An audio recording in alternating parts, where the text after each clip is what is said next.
great humility and appreciation, and with a great sense that they belong to my ancestors, especially the women in my family.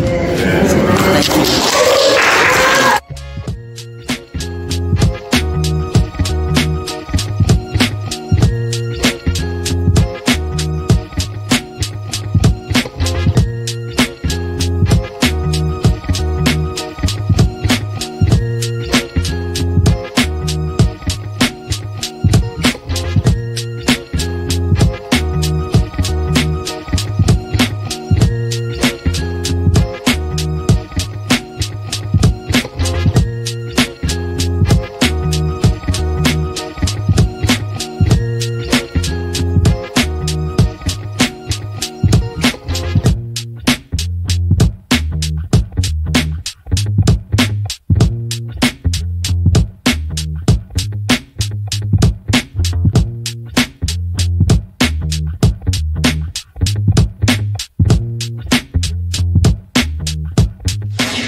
First name's Doni, last name's Glover, in it to win it for the long haul, baby. Let me just take a moment and say thank you, Lord, for another day.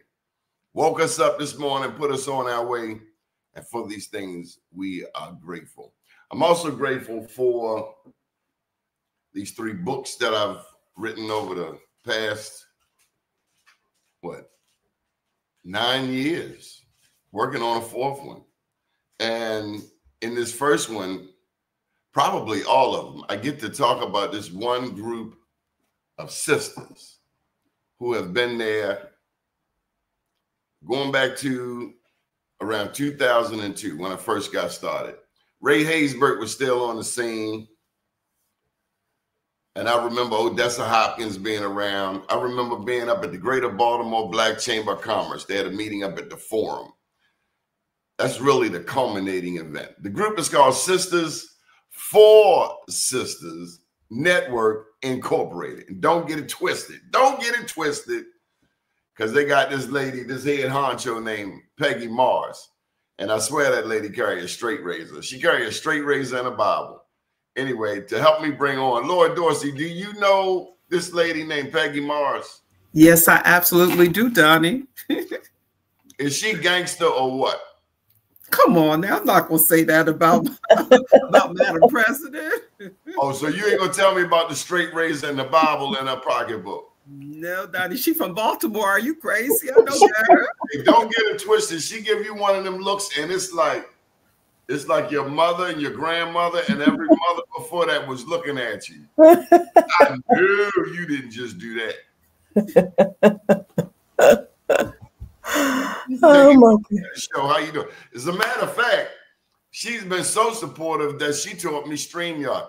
I had some cats here. I was asking, can you show me how to stream? Can you show me how to stream? And they was like, look, you do this, you do this, you do this. And it's like, y'all don't really want me to learn this. And now I know why, Peggy, because we coming with the takeover. Welcome home, Peggy. Thank you, Doni. Good morning to both of you. Good morning. Peggy, what is Sisters4Sisters? Oh my God. Loaded question, huh? Yeah, it's loaded. And I love when people ask me, I get excited. It's just something about the love in this organization. Doni, actually, we started the organization around the same time you and I met in 2002. And it was based out of love, really. I wanted us as women to connect. I wanted us to share our information and resources. We can't be everywhere. So if some of us can be somewhere and some others can be somewhere else and someone else can be somewhere else, we can all come together to network and share that information, which would empower all of us. And it's based from the love of my 5 sisters. It's love from women that I've met through my journey in life and been around for a moment or two. And it's been a beautiful sight. So we're now 22 years old, Doni. Can you believe that? Can you believe Be More News is 22 years? I just shared a video over the weekend And Ray Haysbert, you know, I was reminded over the weekend, I went to the little event, the gala, and they talked about Ray Haysbert. Tell me about Ray Haysbert. Raymond V. Haysbert Sr. Oh man, that was God. I was going to say Prince George's County, but for Baltimore, that was the man. If you didn't know Ray, then you didn't know anybody in Baltimore City. Daggone Skippy. I'm telling you, that man carried a lot of information, a lot of resources, a lot of contact, and he put us in our place, didn't he, Doc? But he also shared with people who weren't somewhat at his level in business. Here he helped take Park Sausages public. Yeah. He was a part of one of the most commanding businesses, Black-owned businesses here in Baltimore. Names like Willie Adams come to mind. Of course, Osborne Payne. We can't forget Henry Parks. Forgive me, Henry Parks. And then, you know, after him, you know, after that, the President's Roundtable. He even created the Entrepreneurship School. Just a giver. He was strictly a giver. And that's what made us proud to be part of Baltimore, to have him in the midst. And I remember, I have that picture today of you, my cousin Audrey, and myself with Ray. I still have that picture today. You have to let me see that. Now, Audrey, for some reason, why do I associate that with Atlanta? Audrey is currently in Atlanta. She was one of the 4 of us. So if you talk about Sisters4Sisters Network, it was based on 4 women coming together. And we wanted to start our own business. And we said, well, why not? Let's do it collectively together. So that's where the 4 comes in our name. Okay. The number 4. So, Dr. Laura Dorsey, I'm understanding you brought a couple $1,000s in scholarships this year. A couple of $1 million, Daddy. Don't Doni, don't be calling me cheap. $1,000. Right. You from New York, right? $1 Aren't you from New York? Yes, I am. What borough? What borough are you from? I'm from Long Island. I'm from Southampton, from the Hamptons. Strong Island. Okay, okay. No, I knew it was a couple $1 million. Yeah. And Peggy, that just doesn't happen every day, does it? No, it doesn't. And that's why I know that we are blessed to have Lori, Dr. Laura Dorsey in our midst, because she brought some things with her. She thought she didn't have anything to bring to the organization. Did you think that? Boy, what did she do? You were just playing modest, huh, Doc? No, I really didn't. You know how Peggy roll. I think I wasn't at that level. I didn't think, you know, so. Who are the scholarships for? The scholarships were for high school students. Baltimore, we're really pleased. Set the Captives Free hosted the our 2nd annual scholarship fair in the Baltimore area. And Baltimore County School District was I was lucky enough to be able to partner with them there. You know, a shout out to the superintendent and her entire team and staff that actually, you know, made sure that they bused the students there.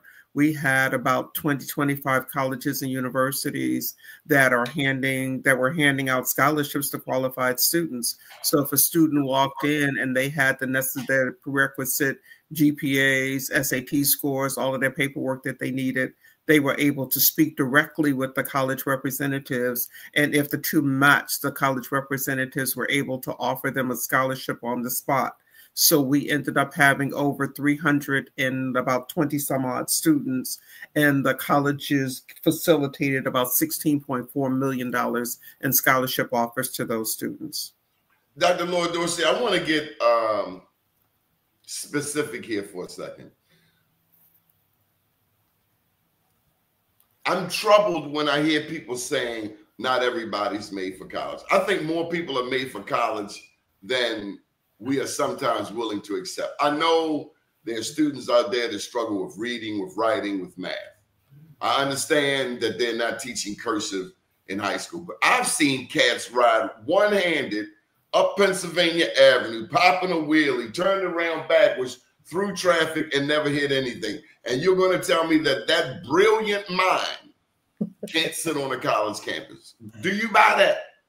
Okay, first, Doni, the real issue is that there are multiple careers that don't require a college education. Do you know that when you fly all around every day, your airline pilot that flies you around does not require them to have a college education? The air traffic controller that lands the plane or whatever doesn't require a college education. You could be making $100,000 a year as an air traffic controller just by training. So there are plenty of careers. In fact, at the event, we had the sheriff's department there, the police department there, the fire department there. There are plenty of careers. Electricians are making $50,000, $60,000 a year after an internship. So don't get it twisted, because then people that are, like you said, that are riding around don't necessarily have to go to college for 4 years to be successful. Okay, but answer the question though. Do you buy it that so many of us are not capable, are not college capable? No, because that's what we say. No. Not everybody's meant to go to college. Okay, right. But not everybody's meant to stand on the corner and sling dope either. Absolutely. Not everybody is meant to go to Central Booking or Lawton or Rikers Island, but we go in droves. I'm just wondering, is it an excuse?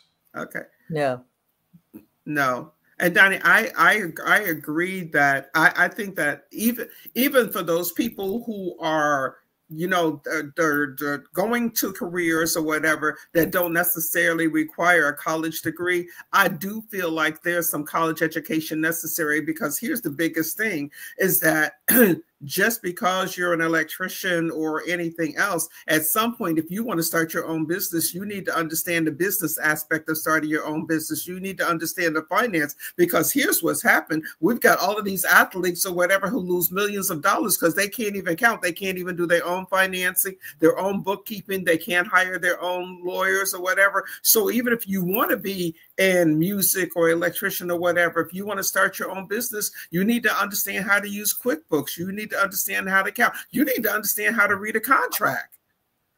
So yes. I do think that there's a value in college. Or you're gonna pay somebody to do it. And if you don't know what you're doing, you're going to pay somebody who could be ripping you off. How many times have we heard people who have lost money or whatever because they've had somebody else reading their contracts for them because they didn't know how to do it their own self? Because they couldn't read either. Yes. Or end up in the NFL, and after a few years, yes, at age 30, they're broke. Yes. Yes. John Lee, cut your camera on. I think he's one of our honorees. Yes, John Lee was an integral part in making sure that we did that. John Lee, how you doing? I'm well. How are you? I'm good, man. Welcome to the show. You know Peggy? Not formally. How you doing? Nice to meet you. Good morning. We met at the Scholarship Expo at Save the Captive Free. Yes. I see you. Sorry, a little small screen. Peggy. Good to have you this morning.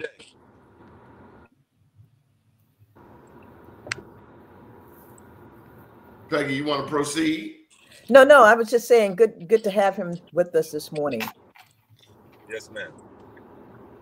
Forgive me, I'm in commute. I had an emergency situation. I own a mental health agency, so crisis, they have no plan when they can occur. So I'm headed into the city to help a family right now. So beautiful.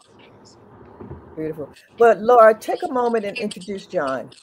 Okay, so Doni, one of the things you were talking about, we're talking about the students and the success that we had at the scholarship fair. Well, a lot of that success has to do with John and Coach John Lee, which is what we're calling him now, and his success with the students. Because one of the things is that, Doni, we realized even last year, we had this particular event here, and we had Donnie, if I just bring a college to you and say that I have money, if the student is not prepared in order to be able to accept that money, then that's exercise in futility. And so what we did at Set the Captives Free, John is a member of the church, and we put together a youth summit where we brought all of the students and their families together to explain to them what they needed to be successful at the particular scholarship fair, scholarship expo and event.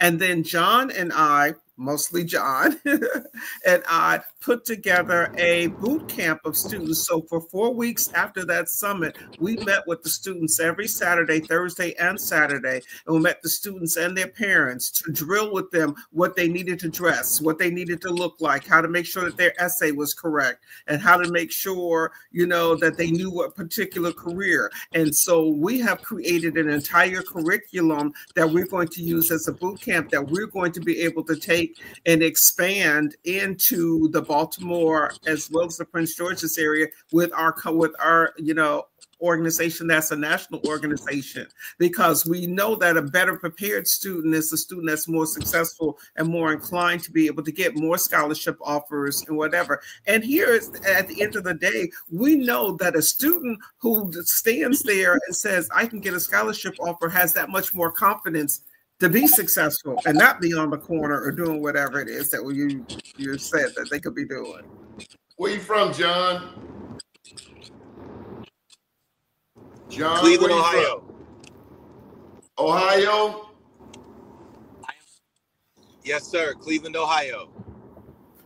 Man, so you're a Browns fan. Through and through. You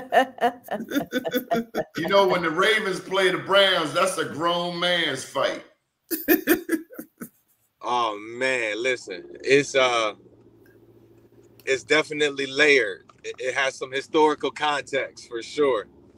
Yeah, that's a grown man's fight. What is your perspective on today's youth?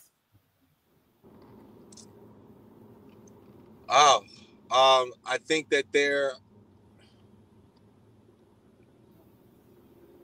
that's a great question, because it's like on one hand, they're way more in tune with the world around them, and through globalization of social media, they're able to have these unique perspectives, and they can champion for their rights, their feelings, their thoughts in ways that I feel like in past generations, we weren't really afforded the opportunity to use our voice. However, I think that also brings a certain level of identity crises that the youth are facing, where they don't really have the traditional model in front of them, the predictable model in front of them of what life should become, what I should do. You know, as a young man, I knew that, you know, I wanted to go to college. I wanted to find a wife. I wanted to create a family, create wealth. But, you know, with this new generation and being open and everything is kind of fluid and everything is kind of for choice, you know, I think that there's some type of, like I said earlier, identity crisis. It's like, who am I? How do I become a man? What is a man now? What is a woman now? So I think that's where I'm. John, as you were talking, what came to mind is the Bible verse that says, wiser but weaker. Future generations are wiser but weaker. Yeah, they know this, they know that. I mean, I saw over the weekend this woman teaching a toddler the B word with a father there. Wow. I've seen people putting weave on a toddler's head, the glue and everything. Before you came on, I was talking about the cats riding dirt bikes, where we say, oh, not everybody's made for college. And I just figure if you can ride blindfolded, one-handed up Pennsylvania Avenue on a dirt bike, because see, when you get locked up and you get over that jail, certain ages going straight to class. They got class in the jail. So why wait to go to jail to sit in class? Why not just do it now? How do we get more of our young people interested in the values that Dr. Laura, Peggy, you and I were more than likely raised with? Like my grandma, I know yours told you, don't lie, don't steal. If you lie, you steal, you cheat. If you cheat, you ain't no good. How do we instill these values without seeming like old folks? Because now we old. I mean, to them, we old. Right. And I think, you know, even though we are in a time where the gap between generations have increased because of, like I say, social media, post-pandemic society, all of these different factors, I still think that the one-to-one relationship is still the most powerful medium through which you can drive change. And if you can reach out and touch one, Dr. Dorsey used to always say at our boot camps, you know, if just one person shows up, that's enough, because that's what we are here for. And we would always have just one more than we had for the prior time. It's amazing how God just kept increasing. And, you know, that's what it was about. And then when you build those relationships, being authentically you and allowing them to see who you are as a person that has been afforded an opportunity to go to and through college, and just speak about the benefits. Once that relationship is there, once you meet them where they are, you know, being an educator, you have to know your students. You spend like the first couple weeks, if not the first 6 weeks of the school year, building relationships before you try to implement any type of teaching and learning, because the floor is that. So tell me about the role of today's church, John. The role of today's church in relation to the advancement of our youth. Yes, sir. I mean, I think the church is one of the, you know, the church reminds me of public libraries nowadays, in the sense of they have so much knowledge, a wealth of knowledge, all of these books, but then you'll find almost them empty nowadays, and you'll find more, at least downtown on Cathedral Street at the library down there, a lot of unhoused individuals camping out in the libraries. And to me, if you just spend 3 months in opening those books around you, you probably would discover so many things to get you out of the situation that you're in. But you're sleeping around the books. And a lot of the church nowadays, I feel like, is sleeping around our youth and not really engaging with them. And they have all of this knowledge. They hold all of this information. However, again, we don't, you know, we FaceTime now. We text now. We created so many barriers between us creating those relationships that the church can't be as effective as they once were. You know, like, let's say in the 60s, definitely in the 60s and the 70s, well, in the 60s and the 50s, and the civil rights, and being being more than just a place of worship, but being a place of knowledge, a place of refuge, a place of leadership development. I mean, you know, it's that also is a missed opportunity. You know, and I'm not trying to condemn the church at all. The church is a wonderful place, and you know, I love the Lord. Hey, John, I was told church starts when you leave them 4 walls. The church, your church life begins when you leave the 4 walls of the church. That's real. If you don't take that message out into the streets, then we're less like Jesus. Help me out, Lord Dorsey. You got to go out into the world. You got to take this mission out to the young people.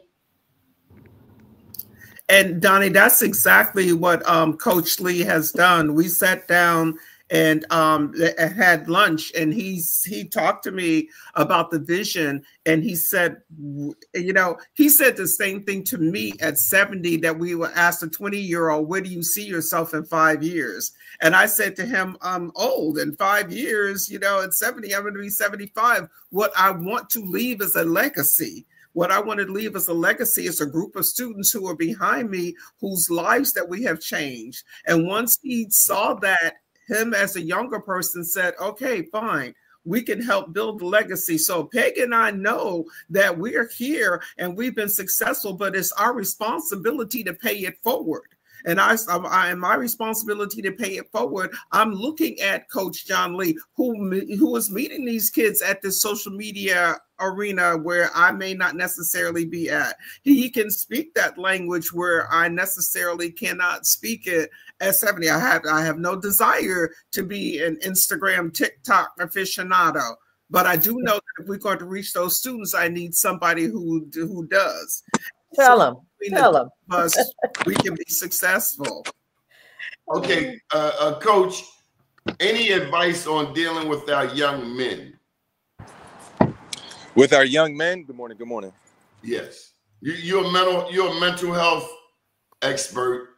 What is it our young men need? Because mentally, you know, suicide is in their face. In our day, and I'm almost 60. You look like you're almost what, 25, 30. But in my day, you're supposed to laugh, John. In my day, you know, marijuana, Old English, Colt 45, Bacardi rum. But nowadays, our young people dealing with Percocets. They're dealing with fentanyl. They're dealing with crystal meth. Any thoughts on engaging our young men? Because the lure of the streets is stronger than ever. Yeah. And with this latest thing with hip hop and entertainment, all in the news, seemingly disaffecting so many rappers. So many of our young men want to be rappers. How do we combat that, John? Yeah, I think, I'll just jump right in. You know, I think what you said was pretty spot on about the lure of the streets being very strong. And, you know, that's the name of the game. And anything is persuasion, right? Persuasive power. And how are we able to create just as much attraction for what is uplifting and what's positive than what's already being pumped out here to try and destroy us and try and keep us from maximizing our full potential in life. And, you know,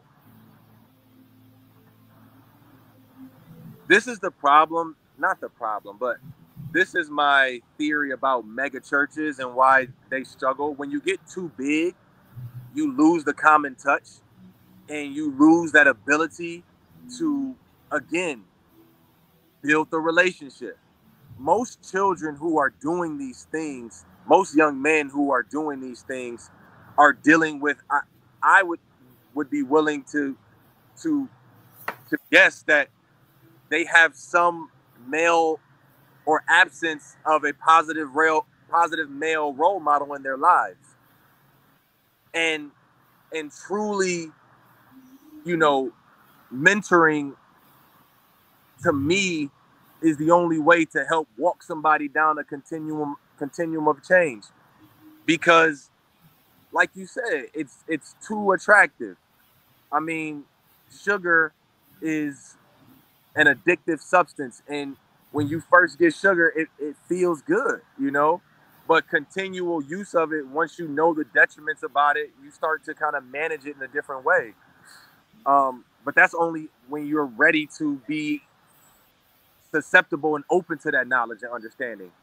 You know, if you're not there, then it doesn't matter, you know, because a lot of our youth walk past signs that read, do the right thing, don't do this, don't do that. It's not like it's not available to them. It's not that it's not in their wheelhouse or even available, you know, in their environment. It's just,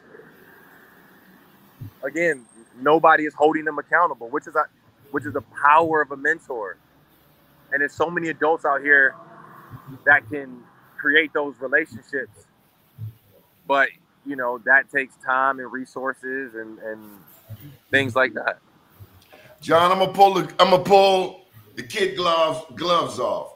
We grew up in a generation where we saw bumper stickers that said, "You took prayer out of the schools, now the penitentiary is filled." We grew up in an era where they had commercials that came on 11 o'clock. It's 11 o'clock. It's 10 o'clock. Do you know where your children are? Today, if you see a young person, I was at the Royal Farm, saw 2 kids, 10, 11 years old, 11 o'clock at night, asking this grown woman, "Can you take us home?" Obviously, it was a stick-up move. But if you say something to somebody's child in this day and era, don't say nothing to my child, not my child, when your child was the ringleader. So in our day, one last thing. Now, I really never got hit with a switch, but I did get my ass torn up once or twice. But I'm just saying, corporal punishment. You spank your child, and they like, "Oh, I'm gonna call the police." Call the police on Lily Glover. Call them. I dare you. It will rock your world. You ain't seen a terrorist. You think Osama bin Laden was the goods? Lily Glover, and your shit would be sitting at the front door. Hey, there you go. And she had another rule, and because we got some softy parents now. She said at 18, I'd have said it on the show before. She told me I was in the 9th grade. At 18, you up and out of here. College, military work, but you getting up out of here. You're not laying around here all day. Help me out, John. Is that too hard? Or you being too hard on the kids? I definitely think that there's no one. I think at the end of the day, I always turn to the Bible as my source. And, you know, the Bible says, "Spare the rod, spoil the child." It's right. It's very clear. And the Bible has not led me wrong yet. I'm not an A-level Christian. I'm not operating at a B+. I'm probably about a B-, C+ Christian on my walk. But I do know that, you know, principles and teachings matter, and it's tough, man. That's why stuff like this is so important, because, you know, we have to be able to get the message out there, because there's so many things that are trying to push against us. Schools are so important. That's why what Dr. Dorsey is doing with coming into the schools and trying to create programming to kind of change the mindsets of folks, which is the hardest thing to do, is to change the mind of somebody. John, we got 70% single mother households. How difficult is it, your job as a male mentor? 70%, Jesus. Interestingly, the recidivism rate in the Black community for incarceration is 70% also. Did you know that America represents 5% of the world's population, but we have 25% of the incarcerated people? 38% of them are Black men. Black women are the fastest growing demographic. And sadly, amidst all of this, we're losing an entire generation. We got 3 generations locked up: grandfather, father, grandson, grandmother, mother, granddaughter. Women too. They locking us up like it's going out of style. I took my own son on the college campus recently, and he's like, "I should be here." You damn right you should be here.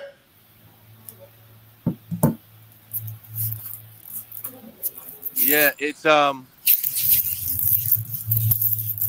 I mean, it's tough, you know, and that's why I value Black men so much that want to be volunteers, that want to be dream coaches, because there's a premium on them. At the end of the day, you know, we need more representation. We need more. We need these AAU coaches, because I bet you 70% of single mothers, like you say, 70% of single mothers are household. I bet you about half of those mothers take their children to some sports, to something. We're very big in sports, and a lot of the coaches, you know, I'm challenging them to do more than just teaching how to dribble and how to throw a ball. You need to have more opportunities about development and about character and about what integrity looks like. You know, it's just, they're there. The opportunities are there. We just need to seize them. Dr. Dorsey, these scholarships, what are the young people, what professions, what careers are becoming more popular in 2024? And I wanted to tell you, you're a young girl. My childhood neighbor was 105 and he drove every day. So life don't start till you're 70 anyway. Okay. All right. All right. Thanks for telling us. You're just getting started. Okay. Doni, the thing is that the professions are running the entire gambit. We have a lot of people who are into technology now. Even a lot of young women. STEM is a big thing, and so we'll have like a lot of people that are looking at being engineers. We do have a lot of people that are looking into medicine and psychology, being able to take a look at that, and these are things that are going to be, successful. We have there are people that are looking into the business world, being able to take a look at that, and into the music and in the entertainment industry. So these scholarships are running the gambit from A to Z. So Peggy, 20 years later, did you envision millions of dollars in scholarships? I mean, you have led the group. And I mentioned your sister, Audrey, because that's who helped me out when I first went to Atlanta, right? Right, yeah. She got me situated, made sure I had a roof over my head, etc. But 20 years later, when you look at the contributions, a big shout out to Lakey, wherever she at. Tell her stop hiding. I sure will. But you have led the group, and big ups to people like Dr. Laura. Baltimore and Prince George. That's what a lot of people don't get. I met you in Baltimore. You from Baltimore, East Baltimore, East Side. But you also a Beltsville, Greenbelt, Bowie, Lanham, Largo, Prince George's County. Yeah. Historically, the wealthiest Black jurisdiction in the state, if not the country. I mean, they say Charles County past you. I can't see it. There ain't even that many Black people down there. Help me out, Peggy. How do you feel about the progress? Doni, you brought up a point, and we talk about scholarships today opposed to, I tell you, when I was at Morgan State, I received a $250 scholarship, senatorial scholarship, and I thought I was in heaven. I thought I was in heaven. And these kids today, and Dr. Dorsey can tell you, are getting $1 million scholarships. Full ride. Okay, and I'm like saying, Peggy, look, are they grateful? Yes, they are. I can tell it. They have this glow that let us know that because you don't play with ungrateful children, do you? No, we don't have time for that. Go around Peggy acting ungrateful. Go around Peggy acting entitled. Oh, let me tell you, these kids are very appreciative. And you know, what makes it so nice is to see the parents come out and support their kids. Well, it's supposed to. Oh, Doni, you have a lot that don't get it. They don't understand what is out there. So they are ungrateful. Yes. Yes, yes, yes. Ignorant. They just don't know any, they don't know any better. That's ignorant. They don't know any better. Hey, John, we need some mental health therapy. advice for parents these days? Read a book. No. Yeah, how many of us have books? How big is your library? That's a sapiosexual question. Yes. How many of us have books? We got CDs, DVDs, old 8-tracks and cassettes. How many books? And it's funny you say that. I remember Dr. Frazier mentioned one day, he came to my house and he walked by and he saw the library that my husband had built of all the books that he had written. And he says, that tells you what that individual mindset is. When you can determine the number of books that are in that person's space, who they really are. How big is your library? How big is your library? Whew. That's a beautiful thing, Donnie. So how many of us have a library? If you got more tennis shoes than you got books, there's a problem. There's a problem. Yeah. There's a problem. Come on, John. Any advice for the parents? I mean, I definitely would say it starts with how are you healing? How are you loving yourself? How are you forgiving yourself? How are you giving yourself grace? A lot of the most effective parenting happens when the parent themselves don't feel the need to transfer stress or anxiety or problems, issues, their dramas onto the children. I find that a lot of people who take the time to lock the door, don't let the kids come in, put on some headphones, and just, spend 3-4 minutes to themselves, calm themselves, have a cup of coffee before they go and try to be a parent. They can kind of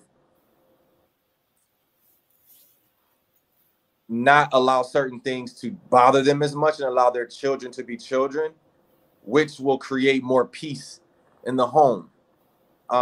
A lot of times we ask our child to, a lot of times we ask our children to be silent, and there's no reason we want them to be silent just because we want them to be silent.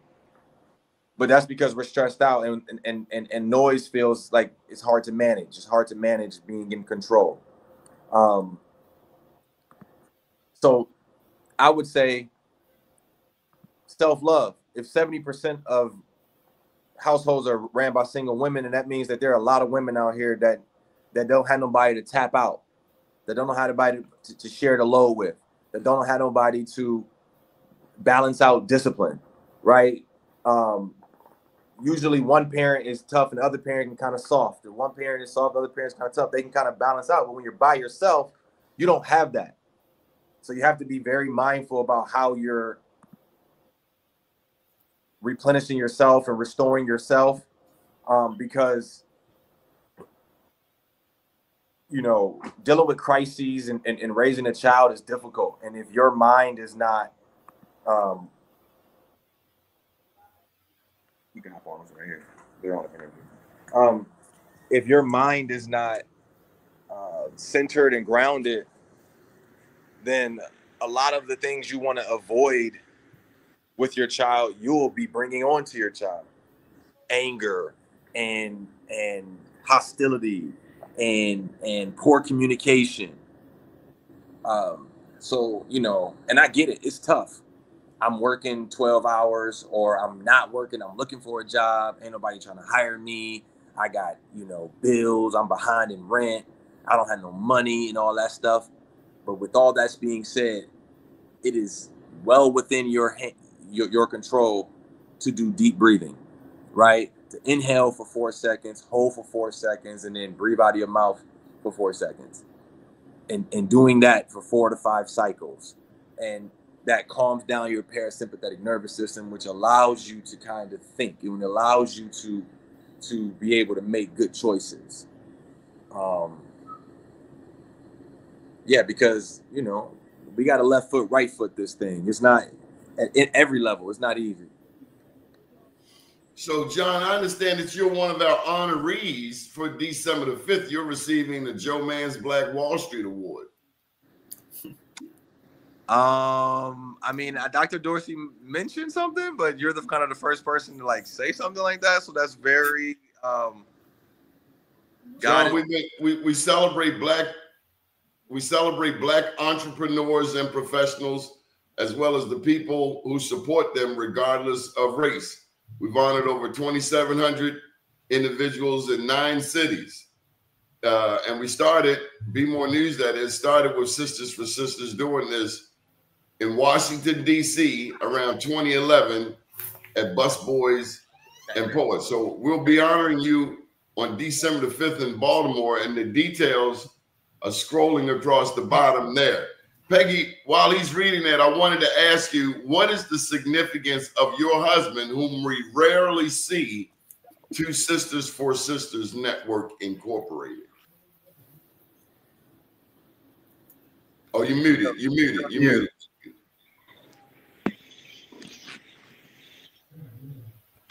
There we go. Thank you, Donnie. We had some little noise over here, so I was trying to mute it. My husband is the solid one. He doesn't have to be up front. He's got my back every time. What can I say? I just love him from the bottom of my heart. He is the one when I don't have Dr. Dorsey and I don't have Lakey, I can always count on him. He's the behind the scene partner in crime. Well, I'm asking you about him because we have so many, that's my bodyguard. We got so many single moms out here, as John was just discussing. Is marriage even viable? Is that even a part of a conversation these days? Not these days. Or have we become so individualistic? It's me, myself, and I. Dr. Lord Dorsey, what are you seeing? You know, Donnie, I think that obviously marriage is viable, and it does play an important part in what it is that children see. One of the things that I believe is that you can't be what you can't see. If you haven't seen a successful marriage, if you haven't seen a successful relationship, then how do you know how to have one, how to be one? One of the things that I say all the time is that my daughter, and we live here in the same house right now, she thought that her daddy walked water. I mean, he was like the next best thing to God, but she knew what a positive man looked like because her daddy took care of her. You know, nobody could say anything. You couldn't just tell her anything because she said, my daddy does that. My daddy buys me. My daddy does for me or whatever. So you can't say that. So if this was the level of her dad, then there's no man that's going to not meet this level. You know, and so when she finally got married and settled down, my son-in-law is so much to her like her dad. She knew what a good man was because she saw one. Mm-hmm. You know, I was like, she also learned what a good woman is. Well, I mean, I want to think that I was a positive, role model, even though she thought I was the wicked witch of the East, because like John says, there's that balance. I'm the disciplinarian where her dad, I'm not your friend. I'm your parent. Hey, John. I said the same thing, Daddy. I'm not your friend. And I said, I don't care if you like me. That your mother said at 18, you need to leave my house. You need to be doing something. Get married, go to the military, go to college, do something. And I'm not having 3 or 4 generations of people living up in my house. I'm not doing it. Oh, she said at 18 you're leaving, and in the meantime, don't bring no babies in here. Oh my God, right. That's first. That's first. I'm your parent. Ain't nobody in my house getting pregnant but me. Nobody. Nobody. That's not what we roll. Oh my God. What do you think, Peggy? Hey, I understand that. That was the message in my household. And you're out of here, 18, military, college, your own. Yes. Since we got John, he's the mental health expert. I want to bounce this off of him. A elder told me, John, when dating a woman, you have to look at her relationship with her dad and her relationship with her mother. And the woman has to look at the man's relationship with his dad, with his mother. And what I found, sadly, John, and I'm 59, I found that there's some black fathers, because we always want to, you know, too often we look at, well, look what the white people doing. Some black fathers who did the worst to their daughters, sexually, physically, mentally, even down to fathering the child with their own daughter. On the other hand, you got mothers today who treat their sons as if that's their man. There's all kinds of role identity crises. You mentioned, oh, John, don't go away. Any thoughts on that, Peggy, Dr. Laura? Ooh, that's heavy, Donnie. That is heavy. But I've seen it too. And if the daddy was no good, this girl's been traumatized. Oh, here comes John. Of course. John, we talking about the trauma. Help me out. You were saying, on the other hand.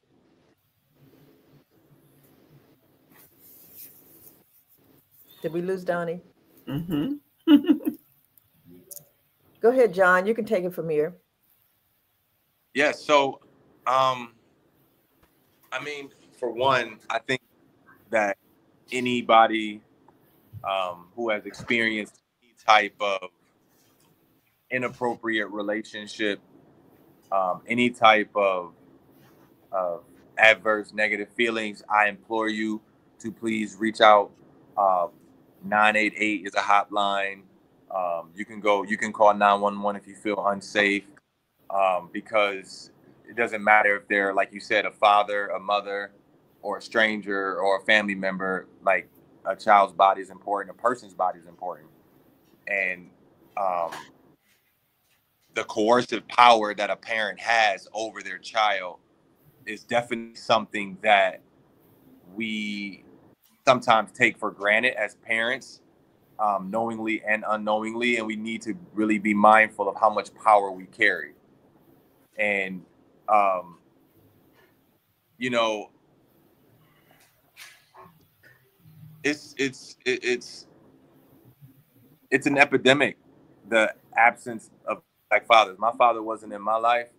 I met him when I was 19, and I've gotten to a place now where, with dating,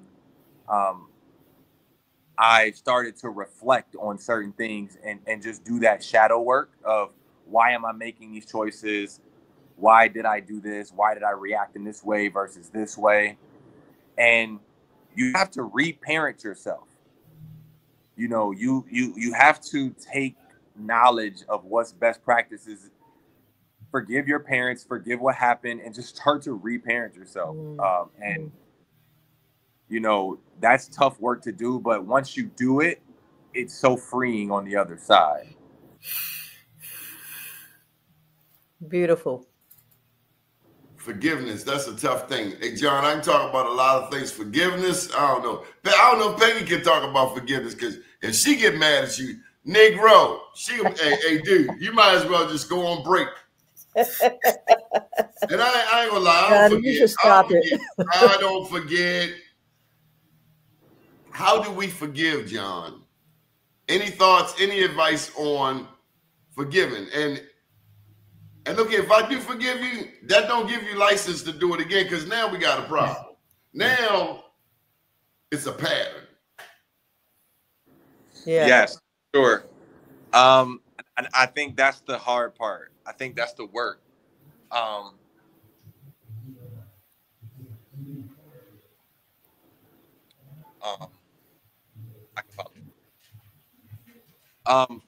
I think that's the hardest part about trying to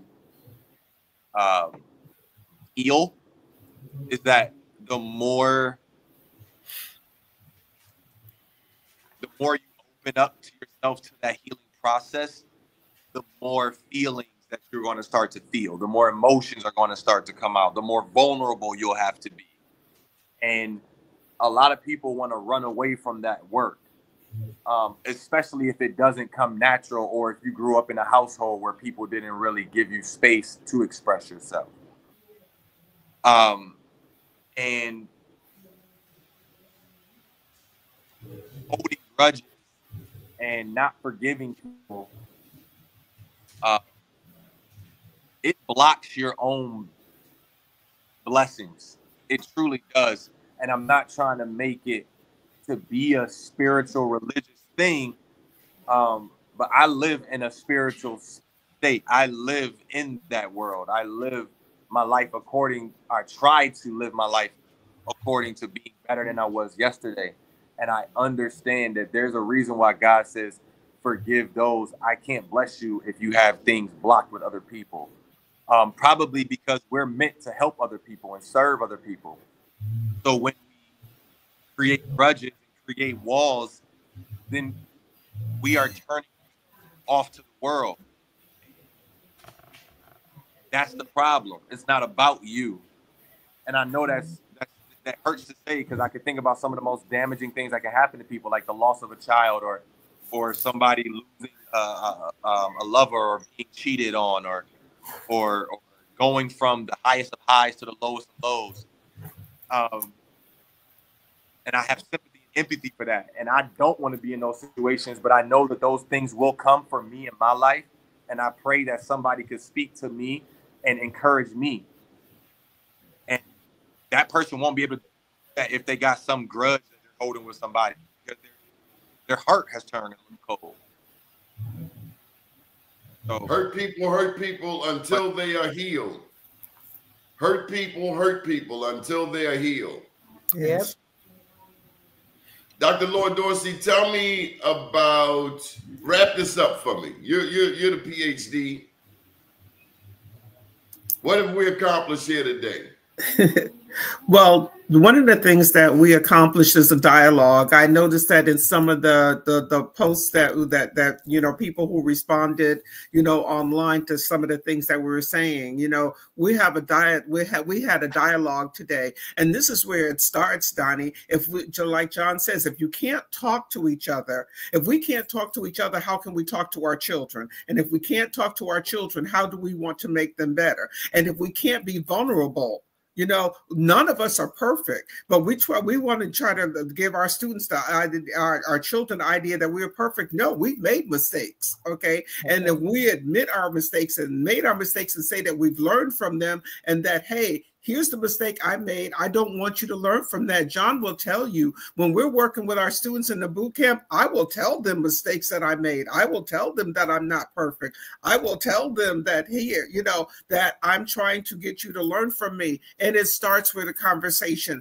That's what we're having today. And if the four of us can reach 4 more people, if they 4 can reach 4 more people or whatever, then the legacy that Peg and I are looking at 70 or whatever is cemented. We got this. When I was a child, I spake as a child. When I became a man, I put away childish things. Yes. That's right. John, I agree. We got to get that word up in us. And we really got to open that book. And we can't just talk about it. We got to be about it.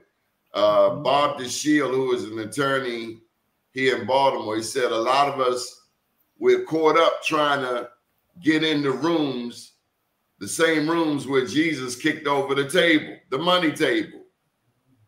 So on one hand, you know, yes, you need money, you need these material things, but nowadays, how far are you willing to go to get it? Are you willing to kill, steal, rob?